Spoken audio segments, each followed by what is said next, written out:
Welcome to icon India. Icon India మీరు prepare అవుతున్నటువంటి ఉద్యోగాలకి సంబంధించి ఎక్స్క్లూజివ్గా ఈ కరెంట్ అఫైర్స్తో పాటు దీనికి సంబంధించిన పీడిఎఫ్ని కూడా అందించడం జరుగుతుంది. దీనికోసం మీరు ఐకాన్ ఇండియా యాప్ని డౌన్లోడ్ చేసుకోండి. ఇక మీకు అతి తక్కువతో ఆన్లైన్ క్లాసెస్ అలాగే ఇప్పుడు రాబోతున్నటువంటి ఉద్యోగాలకి సంబంధించి తెలంగాణలో ఆఫ్లైన్ క్లాసెస్ని కూడా ప్రారంభిస్తున్నాం హైదరాబాద్ అశోక్ నగర్ కేంద్రంగా. సో మీరు అడ్మిషన్ తీసుకోవాలి అని అనుకుంటే మా నెంబర్స్ని కాంటాక్ట్ చేయండి. ఇక మనం ఈరోజు కరెంట్ అఫైర్స్కి సంబంధించి 9th మార్చ్కి ఉన్నటువంటి ఇంపార్టెంట్ కరెంట్ అఫైర్స్ గురించి తెలుసుకుందాం. సో ఫస్ట్ దేనిని గురించి తెలుసుకుందాము అని అంటే యునెస్కో గురించి తెలుసుకుందాం. సరే ఈ యునెస్కో అంటే ఏంటి అని అంటే United Nation Educational Scientific and Cultural Organisation అని చెప్పేసి అంటా ఉన్నాం. సరే మరి ఈ యునెస్కోకి సంబంధించి 2021వ సంవత్సరానికి గాను ఏం చేసినారు అని అంటే రామప్ప అలాగే దొలవీరని ప్రపంచ వారసత్వ సంపదలుగా గుర్తించడం జరిగింది. ఇది లాస్ట్ ఇయర్లో వచ్చినటువంటి అప్డేట్. ఎవరు గుర్తించారు? యునెస్కో. యునెస్కో అనేది ఎప్పుడు ఏర్పాటు చేయడం జరిగింది అని అంటే 1945లో యునెస్కోను ఏర్పాటు చేయడం జరిగింది. ఎప్పుడు అని అంటే నవంబర్ 16న ఏర్పాటు చేశారు. ఇది ఐక్యరాజ్య సమితికి సంబంధించి యుఎన్కి సంబంధించినటువంటి ప్రత్యేక సంస్థ. ఓకేనా? ఇవి యునెస్కోకి సంబంధించినటువంటి బేసిక్ పాయింట్స్గా గుర్తుంచుకోండి. యునెస్కో గురించి చెప్తా ఉన్నాను. యునెస్కో మీద మీకు జరిగేటువంటి ఎగ్జామ్స్లో 1 or 2 క్వశ్చన్స్ పక్కాగా ఉండడానికి ఛాన్స్ ఉంది. సో యునెస్కో అని అంటే United Nation Educational Scientific Organisation అని అంటున్నాం, కల్చరల్ ఆర్గనైజేషన్ అని అంటున్నాం. సో ఇది 1945 నవంబర్ 16న ప్రారంభించారు అని అంటున్నాం. ఇది యునైటెడ్ నేషన్ అంటే ఐక్యరాజ్య సమితికి సంబంధించినటువంటి అనుబంధ సంస్థ, ప్రత్యేక సంస్థగా గుర్తించడం జరుగుతూ ఉంది. సో మరి ఈ యునెస్కో గురించి కరెంట్ అఫైర్స్లో ఎందుకు డిస్కస్ చేస్తున్నాము అని అంటే గత ఏడాది 2021లో జూలైలో యునెస్కో అనేది 44వ సెషన్ జరిగింది. దేనిపైన జరిగింది అని అంటే ఈ ప్రపంచ వారసత్వ సంపదలకి సంబంధించి గుర్తించే విషయంలో. సో ఇలా జరిగినటువంటి ఈ సెషన్ చైనాలో జరిగింది. సో ఈ సెషన్లో 44వ యునెస్కో సెషన్లో ఏం చేశారు అని అంటే భారతదేశంలో తెలంగాణ రాష్ట్రంలో ఉన్నటువంటి రామప్పను గుర్తించడం జరిగింది ప్రపంచ వారసత్వ ప్రదేశంగా. ఇక అలాగే నెక్స్ట్ గుజరాత్లో ఉన్నటువంటి దొలవీరను కూడా గుర్తించారు. సో ఇదంతా కూడా మన కమింగ్ ఎగ్జామ్స్కి చాలా ఇంపార్టెంట్. భారతదేశంలో 2021లో గుర్తించినటువంటి 2 ప్రపంచ వారసత్వ సంపదలు ఏవి అని అడుగుతారు సింపుల్గా. అప్పుడు మన ఆన్సర్ దొలవీర, రామప్ప. సో రామప్ప అనేది తెలంగాణ నుంచి ఎంపికైనటువంటి మొట్టమొదటి ప్రపంచ వారసత్వ ప్రదేశంగా కూడా మనం గుర్తుంచుకోవాల్సి ఉంటుంది. సార్ మరి ఇప్పుడు ఎందుకు డిస్కస్ చేస్తున్నాం దీన్ని అని అంటే వెరీ కూల్. ఇటీవల యునెస్కో గుర్తించినటువంటి వీటిని ఏదైతే ఈ ప్రపంచ వారసత్వ సంపదకి సంబంధించి భారతదేశంలో 40వ సైట్గా 40 సైట్స్ ఉన్నట్లు దీన్ని అప్డేట్ చేయడం జరిగింది. అంటే ఎలా? ఈ దొలవీరని అలాగే రామప్పకి సంబంధించినటువంటి దేవాలయాన్ని సాంస్కృతిక కేటగిరీ కింద అంటే కల్చరల్ విభాగంలో వీటిని జాబితాలో తాజాగా చేర్చడం జరిగింది. గుర్తించారు. ఎప్పుడు? గత ఏడాది గుర్తించడం జరిగింది. ఇటీవల వీటిని ఏ విభాగంలో చేర్చడం జరిగింది? ప్రపంచ వారసత్వ సంపదకి సంబంధించి ఏ విభాగంలో వీటిని తాజాగా చేర్చడం జరిగింది అన్నప్పుడు మనం సాంస్కృతిక కేటగిరీకి సంబంధించి కల్చరల్ కేటగిరీకి సంబంధించినటువంటి అంశంగా వీటిని చేర్చడం జరిగింది అని గుర్తుంచుకోవాలి. సో తెలంగాణ నోటిఫికేషన్లో ఈ పాయింట్ ఆఫ్ వ్యూలో పక్కాగా ఎగ్జామ్లో క్వశ్చన్ ఉంటుంది. సో ఇలా ఇది గుర్తించినటువంటి విషయాన్ని ఏ సెషన్లో యునెస్కో గుర్తించింది అని అంటే 44వ సెషన్ అని, అలాగే ఇటీవల భారతదేశంలో గుర్తించినటువంటి 2 సైట్లతో సాంస్కృతిక కేటగిరీకి సంబంధించి ఎన్ని ప్రపంచ వారసత్వ సంపదలు భారతదేశంలో ఉన్నాయంటే 40 అని చెప్పేసి మనం గుర్తుంచుకోవాల్సి ఉంటుంది. ఓకేనా? సో ఇలా ఇది అప్డేట్ అవ్వండి. ఇక 2021కి సంబంధించి యునెస్కో వరల్డ్ హెరిటేజ్ సైట్ల జాబితాలో ఈ తెలంగాణ రామప్ప టెంపుల్ను దొలవీరకి సంబంధించి గుర్తించడం జరిగింది అని అంటున్నాం. ఇంకా యునెస్కో వరల్డ్ హెరిటేజ్ కమిటీ 44వ సెషన్ అనేది నేను ఆల్రెడీ మీకు చెప్పడం జరిగింది. సో ఇంతకుముందు 2021లో మొత్తం ప్రపంచ వారసత్వ సంపదలు ఎన్ని అని అంటే 38. ఇటీవల గుర్తించినటువంటి దొలవీర అలాగే ఈ తెలంగాణలో ఉన్నటువంటి రామప్ప టెంపుల్తో ఈ సంఖ్య 40కి చేరింది అని చెప్పేసి మనం గుర్తుంచుకోవాలి. యునెస్కో అని అంటే ఇది యునైటెడ్ నేషన్స్కి సంబంధించినటువంటి ఎడ్యుకేషన్ సైంటిఫిక్ కల్చరల్ ఆర్గనైజేషన్ అని అంటున్నాం. 1945 నవంబర్ 16న ఇది ప్రారంభించబడింది అని చెప్పేసి కూడా గుర్తుంచుకోవాలి. సో ఇటీవల ఏ విభాగంలో చేర్చారు రామప్ప దొలవీరను అని అంటే సాంస్కృతిక విభాగంలో. సార్ మరి ఈ యునెస్కో గుర్తించడం వలన మనకు ఈ తెలంగాణలో ఉన్నటువంటి రామప్పకి కానీ గుజరాత్లో ఉన్నటువంటి దొలవీరకి కానీ ఇంకా 38 సైట్లకు అదనంగా కలిగే లాభం ఏంటంటే వీటికి ప్రపంచ స్థాయి గుర్తింపు అనేది వస్తుంది, కొన్ని ఫండ్స్ వస్తాయి, అభివృద్ధి అనేది జరుగుతుంది, అక్కడ వ్యాపారం అనేది నిర్వహించబడుతుంది. దీంతో బిజినెస్ ఇంప్రూవ్మెంట్తో పాటు ఈ కట్టడాలకి సంబంధించినటువంటి పరిరక్షణ అనేది మరింత పటిష్టంగా ఉండబోతూ ఉంది. సో వీటి కోసమని ఈ సైట్లని గుర్తించడం జరుగుతూ ఉంది. ఇక నెక్స్ట్ 1972లో యునెస్కో ఆమోదించినటువంటి ప్రపంచ సాంస్కృతిక అలాగే సహజ వారసత్వ రక్షణకి సంబంధించినటువంటి కన్వెన్షన్ ద్వారా వీటిని ప్రత్యేకంగా గుర్తిస్తున్నారు. యునెస్కో 2 విభాగాలలో ఈ వరల్డ్ హెరిటేజ్ సైట్స్ని గుర్తించడం జరుగుతుంది. ఒకటేమో కల్చరల్ విభాగం. సో ఇప్పుడు ఆ విభాగంలోనే రామప్ప కానీ ఈ దొలవీరను కానీ గుర్తించడం జరిగింది అని అంటున్నాం. సహజంగా ఉన్నటువంటివి నేషనల్ పార్క్స్ కావచ్చు, ఇతర ఏవైతే ఉంటాయో సహజంగా ఏర్పడినటువంటి వాటిని కూడా ప్రపంచ వారసత్వ ప్రదేశాలుగా గుర్తించడం జరుగుతూ ఉంది. సో వీటితో పాటు ఉమ్మడి జాబితాలో కూడా గుర్తించడం జరుగుతూ ఉంది. సో ఇలా ఇది ఈ యునెస్కో అనేది తన సైట్స్ని గుర్తిస్తూ ఉంది. ఇక నెక్స్ట్ ఇప్పుడు 1972 యునెస్కోకి సంబంధించినటువంటి సాంస్కృతిక విభాగంలో అలాగే సహజ వారసత్వ రక్షణకి సంబంధించి ఒక కన్వెన్షన్ జరిగింది అని అంటున్నాం. ఎప్పుడు జరిగింది అని అంటే 1972 అని అంటున్నాం. సో మరి దీనికి సంబంధించి యునెస్కో ఈ ప్రపంచ వారసత్వ ప్రదేశాలకి సంబంధించినటువంటి ప్రమాణాలను నిర్ణయించింది. ఒక్కసారి ఆ ప్రమాణాలపై కూడా మనం లుక్ చేద్దాం. సో మానవ సృజనాత్మక మేధావి అలాగే విలువలతో కూడినటువంటి పరస్పర మార్పిడి, దీంతోపాటు సాంస్కృతిక సాంప్రదాయానికి సాక్ష్యంగా ఉండడం, అలాగే మానవ చరిత్రలో ప్రాముఖ్యత కలిగినవి, వీటితో పాటు సాంప్రదాయ మానవ నివాసానికి అనుకూలంగా ఉన్నటువంటివి, సార్వత్రిక ప్రాముఖ్యత కలిగినటువంటి సంఘటనలతో అనుసంధానించబడినవి, వీటితో పాటు సహజ దృగ్విషయం లేదా అందంగా ఉన్నటువంటివి, ప్రకృతి సహజ సిద్ధమైనవి, భూమి చరిత్రలో ప్రధాన దశలుగా ఉన్నటువంటి వాటిని, ముఖ్యమైనటువంటి పర్యావరణ జీవ ప్రక్రియలను, అలాగే జీవ వైవిధ్యానికి ముఖ్యంగా సహజ నివాసంగా ఉన్నటువంటి వాటినన్నింటినీ కూడా వరల్డ్ హెరిటేజ్ సైట్స్గా గుర్తించడం జరుగుతూ ఉంది. ఈ 10 విభాగాలలో ఈ 10 ప్రమాణాలను బేస్ చేసుకొని అని చెప్పేసి మనం గుర్తించాల్సి ఉంటుంది. సో ఇలా ఈ యునెస్కోకి సంబంధించినటువంటి టాపిక్ని మీరు అప్డేట్ అవ్వండి. సో మీకు చాలా ఎక్స్ట్రాడినరీ కంటెంట్స్ని అలాగే ఇన్డెప్త్గా మీ ఎగ్జామ్స్కి సంబంధించినటువంటి పాయింట్ ఆఫ్ వ్యూలో ఇవ్వడం జరుగుతూ ఉంది. సో ఇలా క్వశ్చన్ అనేది ఎలా వచ్చినా కూడా మనం ఈజీగా ఆన్సర్ అనేది చేయగలుగుతాం. సో నెక్స్ట్ ఏంటి అని అంటే నెక్స్ట్ వచ్చి మానస్ నేషనల్ పార్క్ అని అంటున్నాం. ఈ మానస్ నేషనల్ పార్కులో పులుల సంఖ్య పెరిగింది అని చెప్పేసి తాజాగా ఒక అప్డేట్ వచ్చింది. సో మరి ఈ జీవ వైవిధ్యానికి సంబంధించి అలాగే జంతు పరిరక్షణకి సంబంధించి ఈ టాపిక్ అనేది చాలా ఇంపార్టెంట్. సరే ఇక్కడ మానస్ నేషనల్ పార్క్ ఎక్కడ ఉంది అని అంటే ఇది అస్సాంలో ఉందండి. ఎక్కడ అని అంటున్నాం? అస్సాం స్టేట్లో ఉంది. ఈ అస్సాం ఎక్కడ ఉంది అని అంటే ఈశాన్య భారతదేశంలో ఉన్నటువంటి రాష్ట్రం. సో ఈ అస్సాం రాష్ట్రంలో ఎన్ని నేషనల్ పార్క్స్ ఉన్నాయని జనరల్గా ఒకసారి చూడండి.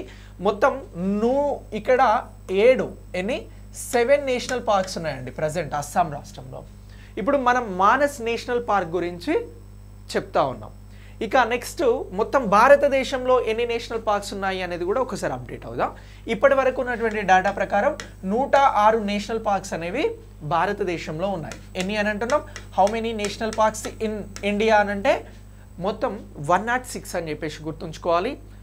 How many national park in Assam's అని అంటే 7 అని చెప్పేసి మనం ఆన్సర్ చేయాల్సి ఉంటుంది. ఇందులో మనం మానస్ నేషనల్ పార్క్లో ఉన్నటువంటి పులుల జనగణన అనేది జరిగింది. అంటే పులుల జనాభాను గురించి లెక్కించడం జరిగింది. దాని అప్డేట్ని ఒకసారి తెలుసుకుందాం. సో ఇప్పుడు ఈ మానస్ నేషనల్ పార్క్ మరియు అలాగే ఇది టైగర్ రిజర్వ్గా కూడా చెప్పడం జరుగుతూ ఉంది. ఇక్కడ ఖడ్గమృగాలు పులుల జనాభా అనేది గణనీయంగా పెరిగింది అని చెప్పేసి రిపోర్ట్ రావడం జరిగింది. ఇది కరెంట్ అఫైర్స్లో ఇంపార్టెంట్. అలాగే ఈ కరెంట్ అఫైర్స్కి సంబంధించి 2021లో ఈ పులులకి సంబంధించిన జనాభాను లెక్కిస్తే 48 నుంచి 60 కంటే ఎక్కువగా పెరుగుతుంది అని చెప్పేసి నేషనల్ పార్క్ అధికారులు భావించారు. సో అయితే 2010లో ఇలా పెరగడానికి అవకాశం ఉంది అని చెప్పేసి కూడా అప్పుడే అధికారులు గుర్తించారు. అప్పుడు పులుల జనాభా ఎంత అంటే జస్ట్ 10. సో ఇప్పుడు ఇది 48 నుంచి 60 వరకు ఉండే అవకాశం ఉంది అని అంటున్నారు. అలాగే 2020లో ఇది 30కి పెరిగింది అని చెప్పేసి కూడా ఇక్కడ అధికారిక లెక్కలు చెప్పడం జరుగుతూ ఉంది. ఇక నెక్స్ట్ 2021కి సంబంధించి జనాభా పులుల జనాభా టైగర్కి సంబంధించినటువంటి సెన్సెస్లో ఎంత అని అంటే పార్కులో 48 పులులు ఉన్నాయి 2021 ప్రకారం. ఓకేనా? సో ఇలా ఇప్పుడు ఒక సంవత్సర కాలంలో ఈ పులుల జనాభా అనేది 18కి పెరిగింది అని చెప్పేసి కూడా తాజా లెక్కలు చెప్పడం జరుగుతూ ఉంది. ఇటీవల ఏ నేషనల్ పార్కులో 18 పులులు ఒక సంవత్సరంలో పెరిగినట్లు గుర్తించడం జరిగింది అని అంటే మనం అస్సాం రాష్ట్రానికి సంబంధించినటువంటి ఈ మానస్ నేషనల్ పార్క్ గురించి చెప్పాల్సి ఉంటుంది. ఓకేనా? సో మానస్ నేషనల్ పార్కులో ఒక సంవత్సరం కాలంలో ఎన్ని పులులు పెరిగినట్లు గుర్తించారు అని అంటే 18 అని చెప్పేసి చెప్పాలి. ఓకేనా? 2020లో ఇది 30 ఉంటే ఈ సంఖ్య 2021కి వచ్చేసరికి 48కి పెరిగింది అని చెప్పేసి చెప్తా ఉన్నాం. ఇక 2022లో ఈ సెన్సెస్ కొనసాగినట్లయితే ఇది మార్చి నాటికి పూర్తి అవుతుంది అని చెప్పేసి అంటున్నారు. అప్పటి వరకు దీని సంఖ్య 60గా పెరిగే అవకాశం ఉంది అని చెప్పేసి కూడా ఈ అటవీ అధికారులు ఈ నేషనల్ పార్క్కి సంబంధించి చెప్తా ఉన్నారు. ఇగో ఇదే ఈ మానస్ నేషనల్ పార్క్. ఈ మానస్ నేషనల్ పార్క్ అనేది ఈ అస్సాం రాష్ట్రంలో ఉన్నటువంటిది. ఓకేనా? సో ఇక్కడ ఈ రాష్ట్రానికి మిజోరాం, నాగాలాండ్, మయన్మార్ లాంటి దేశాలతో ఇక్కడ సరిహద్దులు ఉన్నాయి, అరుణాచల్ ప్రదేశ్ రాష్ట్రంతో కూడా. ఇక ఈ మానస్ నేషనల్ పార్క్ పక్కనే కాజీరంగా కూడా నేషనల్ పార్క్ ఉంది. సో ఇది ఆరెంజ్ నేషనల్ పార్క్ దీని పైన ఉంది. సో ఇలా ఇవన్నీ కూడా చాలా ఇంపార్టెంట్. ఇప్పుడు మానస్ నేషనల్ పార్కులో పులుల గణన జరిగింది. ఆ గణనని జస్ట్ మీరు అప్డేట్ చేసుకోండి. నేషనల్ పాయింట్ ఆఫ్ వ్యూలో జీవ వైద్యానికి సంబంధించి, వైల్డ్ లైఫ్కి సంబంధించి వెరీ వెరీ ఇంపార్టెంట్. సో ఇది మనకి రేర్గా దొరికేటువంటి డాటా. ఇక ఇదే నేషనల్ పార్కులో ఖడ్గమృగాలు కూడా ఉన్నాయి.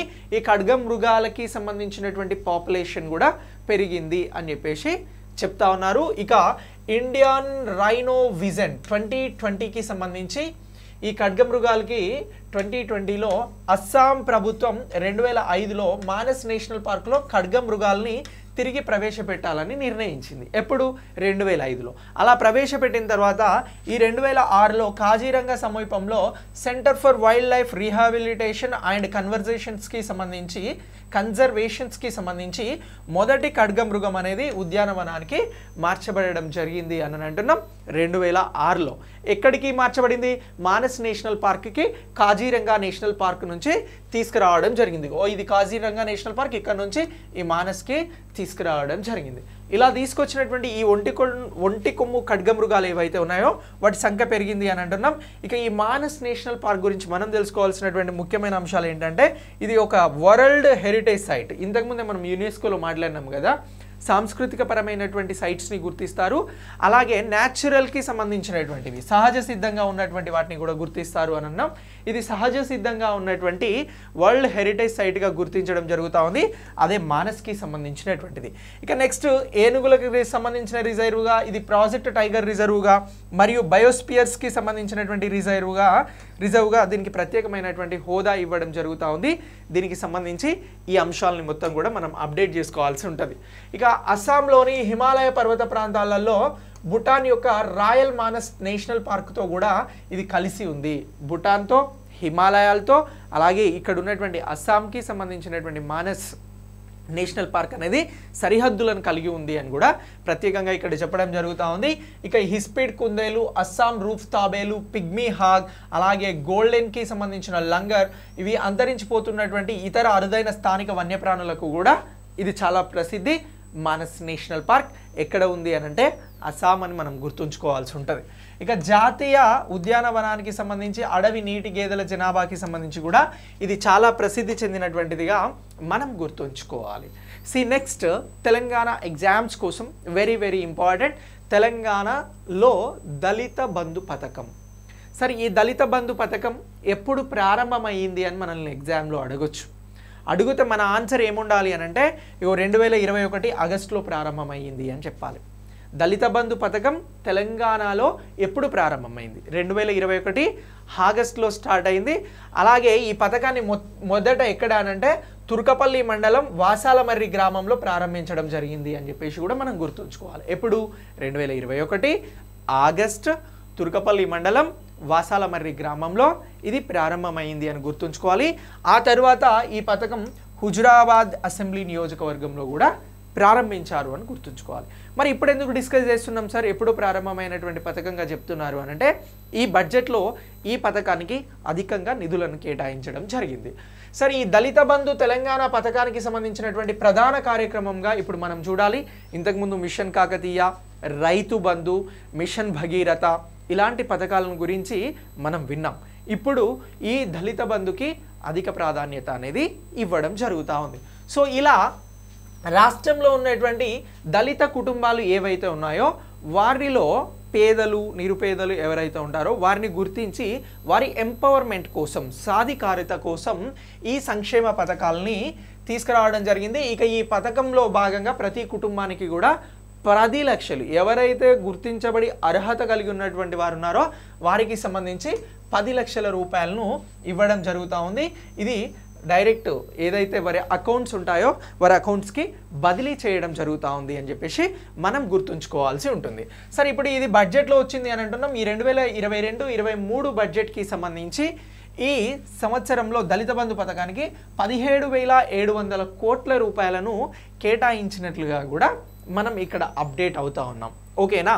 ఇక దళిత రక్షణ నిధి అని దీని గురించి దళిత బంధు లబ్ధిదారులకు అనుకోని పరిస్థితులలో సహాయం చేయడానికి, తద్వారా ఆర్థిక బాధలను నివారించేందుకు కూడా దళిత రక్షణ నిధి అనేది కూడా ఒకటి ఏర్పాటు చేయడం జరిగింది, దీన్ని స్థాపించడం జరిగింది అని మనం అప్డేట్ అవ్వాల్సి ఉంటుంది. సో ఇప్పుడు ఈ పథకానికి సంబంధించి ఇటీవల బడ్జెట్లో ఎంత కేటాయించారు తెలంగాణ రాష్ట్రంలో అని అంటే బడ్జెట్లో 17,700 కోట్లు అని గుర్తుంచుకోవాలి. ఈ పథకం ఎప్పుడు ప్రారంభమైంది అని అంటే 2021 ఆగస్ట్ అని చెప్పేసి మనం ఆన్సర్ చేయాలి. ఎక్కడ స్టార్ట్ అయింది అని అంటే వాసాలమర్రి గ్రామంలో మొదటిసారి దీన్ని ప్రారంభించడం జరిగింది ఈ పథకాన్ని అని చెప్పేసి తెలంగాణ నుంచి ప్రిపేర్ అవుతున్నటువంటి ప్రతి అభ్యర్థి గుర్తుంచుకోవాల్సినటువంటి పథకం. దీనికి సంబంధించిన పూర్తి సమాచారం కూడా మీకు ఉండాలి. ఈ పథకంతో పాటు నెక్స్ట్ దళిత రక్షణ నిధిని కూడా ఏర్పాటు చేశారు. దీనికి సంబంధించి ఆర్థికంగా ఉన్నటువంటి బాధలను నివారించేందుకు దీన్ని కూడా తీసుకొస్తున్నారు అని చెప్పేసి మనం ఈ దళిత బంధు పథకం గురించి అప్డేట్ అవ్వాలి. ఇక నెక్స్ట్ పథకం అనేది ఇప్పుడు ఎలా అమలు చేయబడుతుంది అనేది కూడా మనకి ఇంపార్టెంట్. సో ఈ పథకం అనేది 118 అసెంబ్లీ నియోజకవర్గాలలో ఈ పథకం అమలు చేయడం జరుగుతూ ఉంది. సో ఇక అలాగే తిరుమలగిరి, చింతకాని, చారగొండ, నిజాం సాగర్తో పాటు మరో 4 మండలాల్లో ఈ పథకాన్ని అమలు చేయనున్నారు అని చెప్పేసి గుర్తుంచుకోవాలి. ఇంతకుముందు హుజురాబాద్ అసెంబ్లీలో ఈ పథకాన్ని అమలు చేశారు అనేది కూడా మనం ఆల్రెడీ అప్డేట్ అయినాం, దీన్ని కూడా అప్డేట్ చేసుకోండి. ఇక 118 అసెంబ్లీలకి సంబంధించి తెలంగాణలో 119 అసెంబ్లీలు ఉంటాయి. హుజురాబాద్ అసెంబ్లీలో ఆల్రెడీ అమలు చేయబడింది అని అంటున్నాం. ఇక నెక్స్ట్ ఒక్కొక్కరికి సంబంధించి 100 మందికి చొప్పున, అంటే ప్రతి నియోజకవర్గంలో 100 కుటుంబాలను గుర్తించి వారికి ఈ మొత్తం రాష్ట్రంలో 11,008 మంది లబ్ధిదారులను గుర్తించబోతా ఉన్నారు. అంటే ప్రతి నియోజకవర్గం నుంచి 100 మంది చొప్పున 118 × 100 = 11,800. సో ఇలా వీరిని గుర్తించి వీరికి 40,000 కుటుంబాలకు డైరెక్ట్ బెనిఫిట్ కింద ఈ ట్రాన్స్ఫర్ అనేది జరుగుతూ ఉంది. ఈ ఏడాది మార్చి చివరి నాటికి 4,000 కుటుంబాలకి కూడా ఈ పథకం అందుబాటులోకి రాబోతా ఉంది. ఈ పథకం ద్వారా బెనిఫిట్ కాబోతా ఉన్నారు. సో అలా ఈ వచ్చే ఏడాది నాటికి ప్రభుత్వానికి 2 లక్షల మంది లబ్ధిదారులు ఉంటారు అని చెప్పేసి కూడా ప్రభుత్వం భావిస్తూ ఉంది ఇప్పుడు పెట్టినటువంటి బడ్జెట్ కేటాయింపుల ప్రకారం. ఓకేనా? సో ఇలా ఈ దళిత బంధు పథకానికి సంబంధించి అప్డేట్ అవ్వండి, చాలా చాలా ఇంపార్టెంట్. ఓకే, నెక్స్ట్ సమగ్ర ఆర్థిక భాగస్వామ్య ఒప్పందం. ఇటీవల భారతదేశానికి ఏ దేశంతో ఈ ఒప్పందం కుదిరింది అని అంటే యుఏఈ. అది మనం గతంలో నేర్చుకున్నటువంటి క్లాసులలో చూసాం. సో యునైటెడ్ అరబ్ ఎమిరేట్స్తో సమగ్ర ఆర్థిక ఒప్పందం అనేది భారతదేశం చేసుకుంది. ఇప్పుడు ఏ దేశంతో ఒప్పందం చేసుకోబోతుంది అని అంటే ఈ సమగ్ర ఆర్థిక భాగస్వామ్య ఒప్పందం అనేది బంగ్లాదేశ్తో జరగనుంది. దీనికి సంబంధించినటువంటి చర్చలు అనేవి జరుగుతూ ఉన్నాయి. ఇక రెండు దేశాల మధ్యన స్వేచ్ఛా వాణిజ్య ఒప్పందంగా ఉంటుంది. ఈ సమగ్ర ఆర్థిక భాగస్వామ్య ఒప్పందం అనేది కుదిరితే ఏమవుద్ది అంటే ఏవైతే ఎగుమతులు దిగుమతుల పైన విధించేటువంటి సుంకాలు ఉంటాయో వాటిని తగ్గించడానికి అవకాశం ఉంటుంది. ఓకేనా. ఇక నెక్స్ట్ సేవలు, పెట్టుబడి, వాణిజ్యం పైన చర్చలు అనేవి జరుగుతూ ఉన్నాయి. వాణిజ్య సౌలభ్యం కోసం, కస్టమ్స్ సహకారం కోసం, ఇతర మేధో సంపత్తి హక్కుల కోసం ఈ ఆర్థిక భాగస్వామ్యానికి సంబంధించి ఇతర విభాగాలు అనేవి కూడా ఇందులో కీలకంగా ఉండబోతా ఉన్నాయి. ఇక నెక్స్ట్ ఈ కాంప్రెహెన్సివ్కి సంబంధించినటువంటి ఎకనామిక్ పార్ట్నర్షిప్ ఏదైతే ఉందో ఈ అగ్రిమెంట్లో భాగంగా ఈ వాణిజ్య నియంత్రణ అంశాలని కూడా ప్రత్యేకంగా పరిశీలిస్తూ ఉన్నారు. నియంత్రణ సమస్యలను కూడా ప్రత్యేకంగా ఈ ఒప్పందం కలిగి ఉంటుంది అని గుర్తుంచుకోవాలి. ఇక బంగ్లాదేశ్కి సంబంధించి దక్షిణాసియాలో భారతదేశానికి అతిపెద్ద వాణిజ్య భాగస్వామి బంగ్లాదేశ్, భారత్. ఓకేనా. సో ఇలా ఈ టాపిక్ని కూడా మీరు అప్డేట్ చేసుకోండి. ఈ ఒప్పందం కుదిరిన తర్వాత will discuss again. Okay. Next భారతదేశపు 23వ మహిళా గ్రాండ్ మాస్టర్గా ఎంపికైనటువంటి పర్సనాలిటీ గురించి తెలుసుకుందాం. స్పోర్ట్స్కి సంబంధించి 19 ఏళ్ల ప్రియాంక నూతక్కి. సో ఈ ప్రియాంక గారు 47వ జాతీయ మహిళా చెస్ ఛాంపియన్లో ఏం చేసినారు అని అంటే తన చివరి మ్యాచ్గా ఉన్నటువంటి గ్రాండ్ మాస్టర్గా 23వ గ్రాండ్ మాస్టర్గా ఎంపిక కావడం జరిగింది. సో ఇలా ఈమె ఆంధ్రప్రదేశ్లోని విజయవాడకు చెందిన ఆవిడగా గుర్తుంచుకోవాల్సి ఉంటుంది. సో తెలుగు రాష్ట్రాల నుంచి ఎగ్జామ్స్ రాస్తున్నటువంటి వారికి ముఖ్యంగా ఆంధ్రప్రదేశ్కి సంబంధించి వెరీ వెరీ ఇంపార్టెంట్. ఇక ఈ ప్రియాంక నూతక్కి 2019లో మొదటిసారి నామ్స్ని స్కోర్ చేసింది. ఆ తర్వాత 2 నెలలలో 2300 రేటింగ్ ప్రమాణాలను అధిగమించింది. అయినప్పటికీ చాలామంది ఆటగాళ్ళ మాదిరిగానే కోవిడ్-19 వలన ఈమె టైటిల్కి సంబంధించినటువంటి ఆశలు అనేవి లేట్ అయ్యాయి అని గుర్తుంచుకోవాలి. ఇక 2021లో చెస్ మూడ్ ఓపెన్లో ఓవర్ ది బోర్డ్ టోర్నమెంట్లను ఆడడం ప్రారంభించింది. ఆ తర్వాత సంవత్సరంలో ఆమె 3వ ఓవర్ ది బోర్డ్ టోర్నమెంట్స్కి సంబంధించి 7వ సన్వేప్కి సంబంధించినటువంటి సిడ్జెస్ ఓపెన్లో 2021కి సంబంధించి తన 2వ గ్రాండ్ మాస్టర్స్కి సంబంధించి తొలి నామ్స్ని స్కోర్ చేసింది అని చెప్పేసి ప్రత్యేకంగా చెప్తున్నాం. ఇలా ప్రియాంక నూతక్కి గురించి అప్డేట్ అవ్వండి స్పోర్ట్స్ పాయింట్ ఆఫ్ వ్యూలో. నెక్స్ట్ ఎవరి గురించి చెప్తున్నాము అని అంటే టెలికాం వివాదాల పరిష్కారం మరియు అప్పీలేట్ ట్రిబ్యునల్కి చైర్పర్సన్గా ఎవరు ఎంపిక అయ్యారు అనేది క్వశ్చన్గా రావచ్చు. అప్పుడు మనం ఆన్సర్ ఏం చెప్పాలి అని అంటే ఇగో ఢిల్లీ హైకోర్టు ప్రధాన న్యాయమూర్తిగా ఉన్నటువంటి జస్టిస్ ధీరూభాయ్ నారాయణ్ భాయ్ పటేల్. ఆయన సో ఈయన టెలికాం వివాదాల పరిష్కారం మరియు అపెలేటివ్ ట్రిబ్యునల్కి సంబంధించి చైర్పర్సన్గా ఎంపికయ్యారు. ఈయన ఎవరు అని అంటున్నాం? జస్టిస్ ధీరూభాయ్ నారాయణ్ భాయ్ పటేల్ అని అంటున్నాం. ఇతన్ని ప్రభుత్వం నియమించినట్లు ఉత్తర్వులను ఇవ్వడం జరిగింది.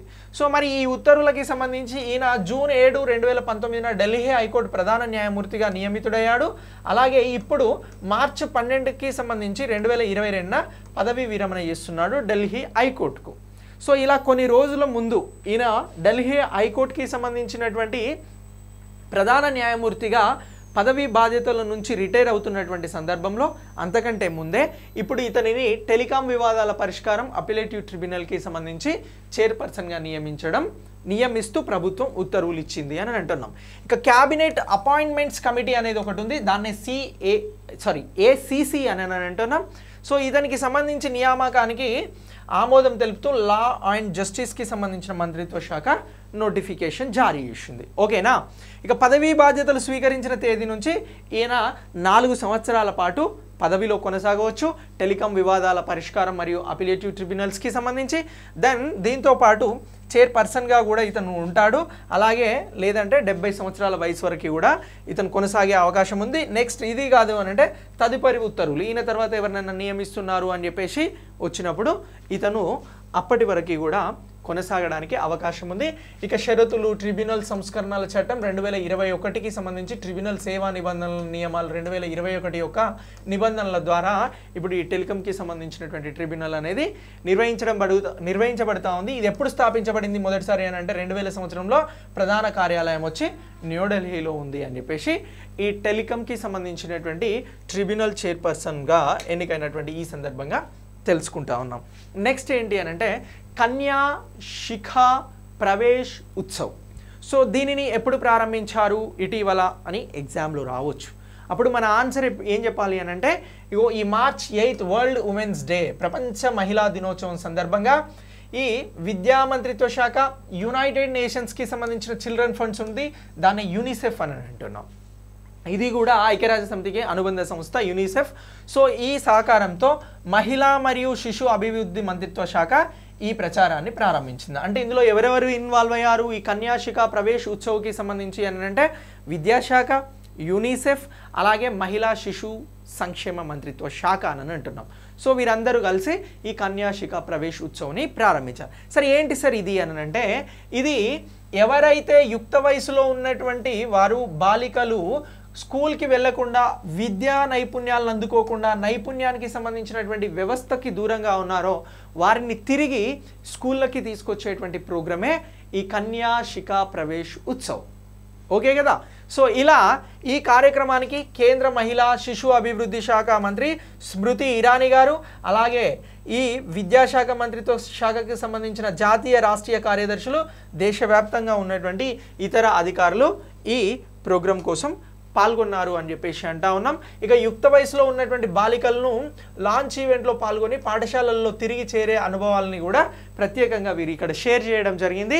సో ఇక ఈ ప్రచారానికి సంబంధించి ఏంటి అని అంటే సంకల్ప్ కి ధివార్ ప్రతిజ్ఞ ద్వారా ప్రముఖులందరూ కూడా సంతకం చేశారు. ఏ బాలిక అయితే అధికారిక విద్యకు దూరం కాకూడదు అని చెప్పేసి సంతకం చేసిందే ఈ సంకల్ప్ కి ధివార్. ఓకేనా. సో ఇలా గుర్తుంచుకోవాల్సి ఉంటుంది. ఇక కౌమార దశలో ఉన్నటువంటి బాలికలు అని అంటే 11 నుంచి 14 సంవత్సరాల వయసు గల బాలికలు అని అంటున్నాం. భారతదేశంలో 3 నుంచి 14 సంవత్సరాల పిల్లలందరికీ కూడా ఉచిత నిర్బంధ విద్యను అందించాలి అని చెప్పేసి కూడా మనకు చట్టం ఉంది. అలాగే ఇప్పుడు 11 నుంచి 14 సంవత్సరాల పిల్లలు ఎవరైతే బాలికలు స్కూల్ మానేసి ఉన్నారో వారందరికీ కూడా ఇప్పుడు ఈ ప్రోగ్రాం ద్వారా మంచి జరగబోతా ఉంది. ఇక బేటీ బచావో బేటీ పడావో బీబీబీపీ అని చెప్పేసి అంటా ఉన్నాం. జాతీయ విద్యా విధానానికి సంబంధించి నేషనల్ ఎడ్యుకేషన్ ప్రోగ్రామ్ పాలసీకి సంబంధించి కౌమార బాలికల పథకం అనేది ఒకటి ఉంది. ఎస్ఏజీకి సంబంధించి బాలికల కోసం ఇప్పటి వరకు ఉన్న పథకాలపైన ప్రచారం అనేది ప్రత్యేకంగా రూపొందించడం జరిగింది. ఇక సమగ్ర శిక్ష అభియాన్, సో ఇది ఈ ప్రోగ్రామ్ అనేది వచ్చింది. ఇక దీని ద్వారా నిధులు కూడా ప్రచారానికి వినియోగించనున్నారు. అలాగే అంగన్వాడీ వర్కర్స్కి సంబంధించి బడి బయట ఉన్నటువంటి బాలికలకు రెఫర్ చేసేందుకు కూడా ప్రత్యేకంగా ప్రోత్సహిస్తున్నారు. అంగన్వాడీ సిస్టమ్ ద్వారా బాలికలను గుర్తించి స్కూళ్ళకి తీసుకురావాలనేది దీని ఉద్దేశం. ఇక నెక్స్ట్ కోవిడ్ సంక్షోభం కారణంగా బాలికల అధికారిక విద్యా దూరానికి సంబంధించి ఉన్నటువంటి దూరాన్ని కూడా తగ్గిస్తూ ఉన్నారు. ఇక సస్టైనబుల్ డెవలప్మెంట్ గోల్స్లో కూడా ఎడ్యుకేషన్కి ఇస్తున్నటువంటి ప్రయారిటీ కానీ ఉమెన్కి ఇస్తున్నటువంటి ప్రయారిటీని కానీ ఇక్కడ ప్రత్యేకంగా గుర్తించడం జరుగుతూ ఉంది. సస్టైనబుల్ డెవలప్మెంట్ గోల్స్ని ఎవరు తీసుకొచ్చినారు అని అంటే యునైటెడ్ నేషన్స్ తీసుకురావడం జరిగింది. ఇక నెక్స్ట్ క్లీన్ ఎయిర్ వైపుకి క్లీన్ ఎయిర్ డైలాగ్ అని చెప్పేసి అంటా ఉన్నాం. సో ఇది కేంద్ర పర్యావరణ మంత్రి అలాగే నేషనల్ క్యాపిటల్ రీజన్స్కి సంబంధించి commissioner for air quality management వారు డైలాగ్ టువర్డ్స్ క్లీన్ ఎయిర్ అని చెప్పేసి పేరుతో 2 రోజుల ఇంటరాక్టివ్ సెషన్ని నిర్వహించడం జరుగుతూ ఉంది. ఇటీవల క్లీన్ ఎయిర్ డైలాగ్ జరిగిందనంటే 2 రోజుల పాటు జరిగింది అని మనం గుర్తుంచుకోవాలి. ఇక అలాగే వాయు కాలుష్యానికి సంబంధించిన సమస్యలను గుర్తించడం, భాగస్వాముల్ని దానికి గుర్తించి వాటిని తగ్గించేందుకు పరిష్కారాలను కనుగొనేందుకు ఈ సెషన్ అనేది ప్రారంభించబడింది అని చెప్పేసి మనం చెప్తా ఉన్నాం. పర్యావరణం, అటవీ, వాతావరణ మార్పులకి సంబంధించి భూపేందర్ యాదవ్ గారు ఉన్నారు మంత్రిత్వ శాఖకి. ఈ కార్యక్రమాన్ని ఇతను ప్రారంభించడం జరిగింది. అలాగే ఎన్సిఆర్ కోసం సమగ్ర కార్యాచరణ ప్రణాళికకి సంబంధించి ప్రజా సూచనలు చేయడం, ఇతర అంశాలని కూడా ఇది ప్రత్యేకంగా గుర్తించడం జరుగుతూ ఉంది. ఇక నెక్స్ట్ ఎన్సీఆర్కి సంబంధించి గాలి నాణ్యతను మెరుగుపరచడం, కమిషన్స్కి సంబంధించి కూడా ఇది ప్రత్యేకంగా హైలైట్ చేయబడతా ఉంది. పౌరులు కూడా తమ పరిసరాల పట్ల తీసుకోవాల్సినటువంటి జాగ్రత్తలు, ఇతర అంశాలని కూడా ప్రత్యేకంగా చేస్తూ ఉంది. ఇక కమిషన్ ఫర్ ఎయిర్ క్వాలిటీ మేనేజ్మెంట్కి సంబంధించిన చైర్పర్సన్గా ఎంఎం కుట్టి ఉన్నారు.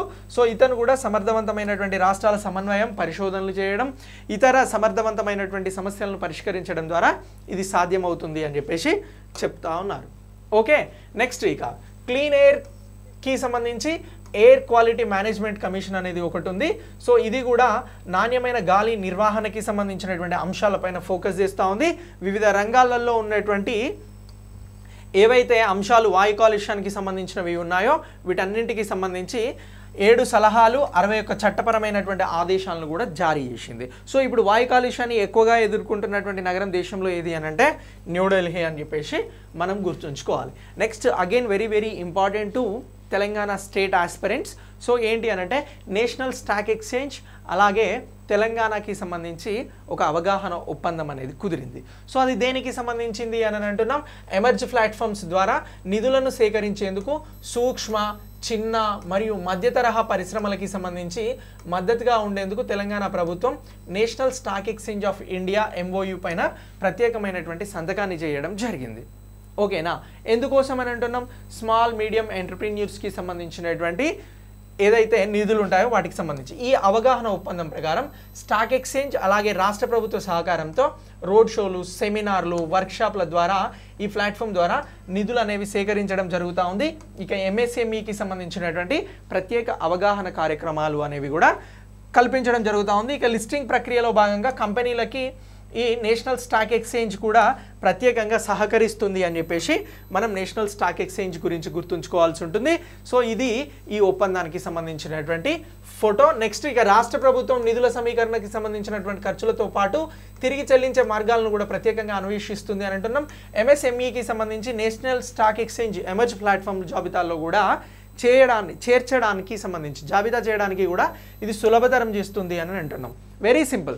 తెలంగాణ రాష్ట్రంలో ఉన్నటువంటి MSMEలు ఏవైతే ఉన్నాయో, సూక్ష్మ మధ్య తరహా పరిశ్రమలు ఏవైతే ఉన్నాయో వాటి నిధుల సమీకరణ కోసం ఈ ఒప్పందం కుదిరింది. తెలంగాణ ప్రభుత్వం ఎవరితో ఈ ఒప్పందం చేసుకుంది అన్నప్పుడు మనం నేషనల్ స్టాక్ ఎక్స్చేంజ్ అని చెప్పేసి గుర్తుంచుకుంటే సరిపోతుంది. ఓకేనా, సో ఇలా అప్డేట్ అవ్వాల్సి ఉంటుంది.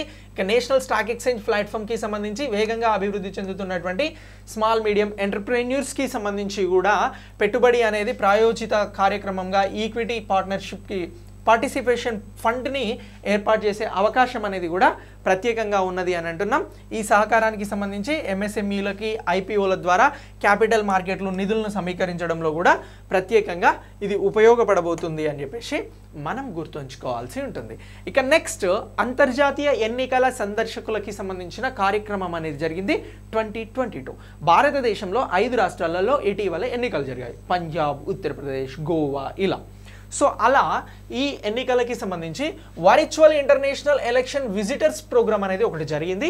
ఇది 2022లో దాదాపు 32 దేశాల నుంచి కూడా 4 అంతర్జాతీయ సంస్థల నుంచి ఈ ఎన్నికల నిర్వహణ సంస్థలు ఈ ఎలక్షన్స్కి సంబంధించినటువంటి వాటికి సంబంధించి ఎలక్షన్ కమిషన్ ఆఫ్ ఇండియా ద్వారా ఇది హోస్ట్ చేయబడుతున్నటువంటి ప్రోగ్రామ్. ఎన్ని దేశాల నుంచి అని అంటున్నాం, 32 దేశాల నుంచి 4 అంతర్జాతీయ సంస్థల నుంచి ఎన్నికల నిర్వహణ సంస్థలు అనేవి ఇండియా హోస్ట్ చేస్తూ ఉంది. ఏది ఎన్నికల కమిషన్, జాతీయ ఎన్నికల కమిషన్. సో అలా ఈ ప్రోగ్రాంలో పాల్గొంటున్నారు అని గుర్తుంచుకోవాలి. ఆన్లైన్లో మొత్తం 150 కంటే ఎక్కువగా కూడా ఈ EMBకి సంబంధించినటువంటి ప్రతినిధులు పాల్గొన్నారు.